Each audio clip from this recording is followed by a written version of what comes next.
जय हिंद दोस्तों। इस वीडियो के माध्यम से अभी हम पढ़ रहे हैं लुसेंट ऑब्जेक्टिव का बुक, जिसमें हमारा चल रहा है भारतीय इतिहास और इसमें हम प्राचीन भारत पढ़ रहे हैं। एक्सरसाइज है 5 का सेकंड, संगम काल। ये काफ़ी पुराना मीन्स एक संगम लिटरेसी भी है, जो तेलुगु भाषा होता है ना, उसका लिटरेसी संगम काल से आया है। तो ये संगम काफ़ी इंपॉर्टेंट है। ये संस्कृत जानते हो ना, तो सबसे पुरानी भाषा हम लोग कहते हैं संस्कृत, वैसा ही संस्कृत के समकालीन है संगम। तो याद रखिएगा, तेलुगु से रिलेटेड है, कई बार प्रश्न में पूछा जा चुका है। तो संगम वो अलग है, लैंग्वेज से रिलेटेड, ये संगम काल अलग है।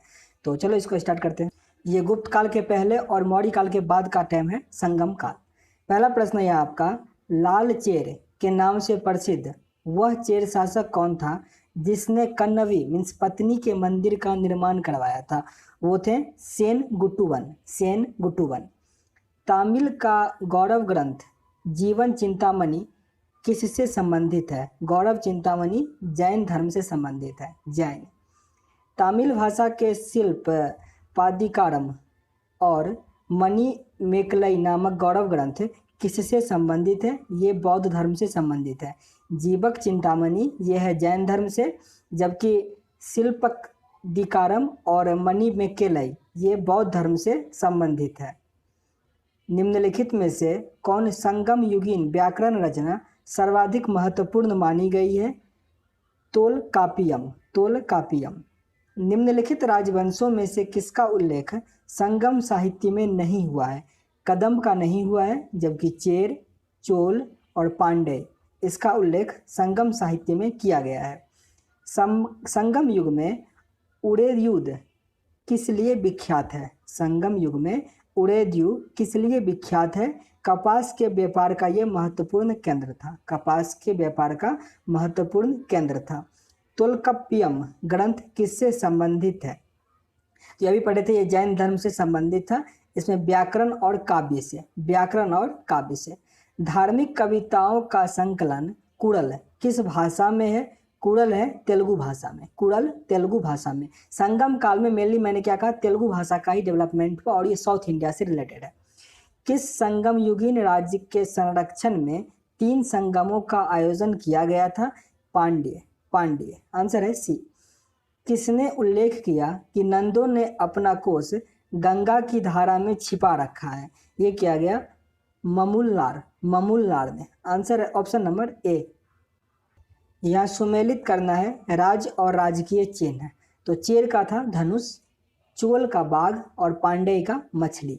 चोल का काफ़ी इंपॉर्टेंट है, बाघ। ऑप्शन ए यहाँ सही था। पुस्तक दिया गया है और उसके लेखक हैं, आपको यहाँ भी सुमेलित करना है।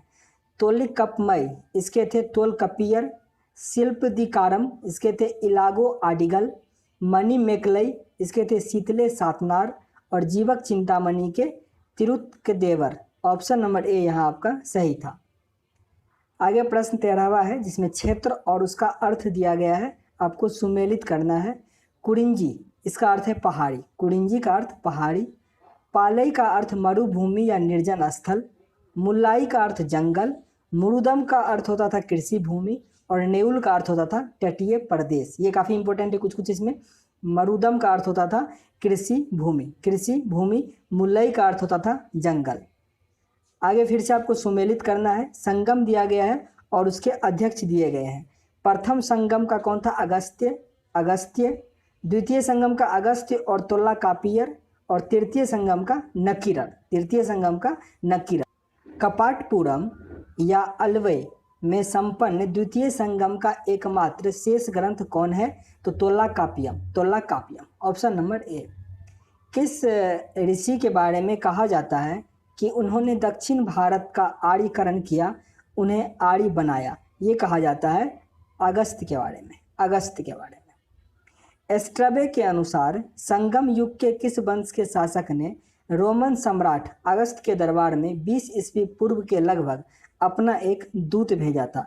ये भेजा था पांड्य नरेश ने। पांड्य नरेश ने। ऑप्शन है ए। तिरुवल्लुर की रचना कुरल या मुपला को कहा जाता है? तिरुवल्लुर की रचना कुरल या मुपला को क्या कहा जाता है? तामिल भूमि का बाइबल। तामिल भूमि का बाइबल किसको कहा जाता है? कुरल या मुपाल को।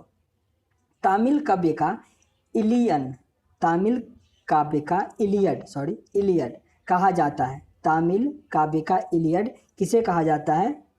शिल्पदिकारम को।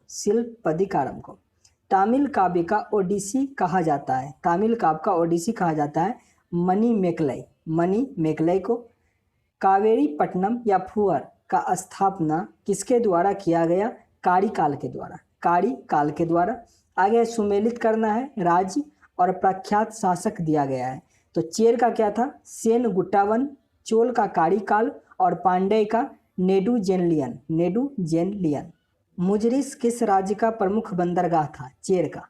मुजरिस किस राज्य का प्रमुख बंदरगाह था? चेर। किसके संबंध में यह कहावत है, जितनी जमीन में एक हाथी लेट सकता है उतनी जमीन में 7 आदमियों का पेट भर सकता है? ये कहा गया था कावेरी डेल्टा का संबंध इससे है। प्लिनी के ग्रंथ एवं अज्ञातनामा लेखक के ग्रंथ पेरिप्लस के अनुसार मोती के सिप पांड्य देश किस क्षेत्र से निकलते थे? ये था कोल्वे। Option number C. गाय या अन्य वस्तुओं के लिए लड़ते लड़ते मरने वाले वीरों के सम्मान में खड़े किए जाने वाला वीर प्रस्तर को क्या कहा जाता था? उसे बीरकल या नाडुकुल कहा जाता था, बीरकल या नाडुकुल। प्राचीनतम तमिल देवता मुरुगन किस वैदिक देवता के सदृश थे? ये थे स्कंद या कार्तिकेय के। संगमकालीन साहित्य में कौन को एवं मनन किसके लिए प्रयुक्त किया जाता था? राजा के लिए। कौन को एवं मनन ये सब राजा के लिए प्रयोग किया जाता था। निम्नलिखित में से कौन संगमकालीन पतन पश्चिमी तट पर स्थित है? नीचे दिए गए कूट में आपको बताना है कौन कौन सा ऐसे मेनली सही है। तो तोंडी और मुसिरी ये सब क्या था? पश्चिमी तट पर संगमकालीन टाइम में था। महाकाव्य शिल्पादिकारम किससे संबंधित है? इसका संबंध कथानक एवं जैन तत्व से है, तो ये आपका संगम काल कंप्लीट हुआ। आगे है गुप्त काल, जो कि काफ़ी इंपॉर्टेंट है, ध्यान से देखिएगा उसको भी। अगर ये सेशन अच्छा लगा हो, कुछ सीखने का मौका मिला हो, सेशन को लाइक कीजिएगा, नहीं पसंद आ रहा हो डिसलाइक भी कर सकते हैं। चैनल पर नए हैं सब्सक्राइब कर लीजिएगा। मिलते हैं नेक्स्ट वीडियो में, तब तक के लिए जय हिंद।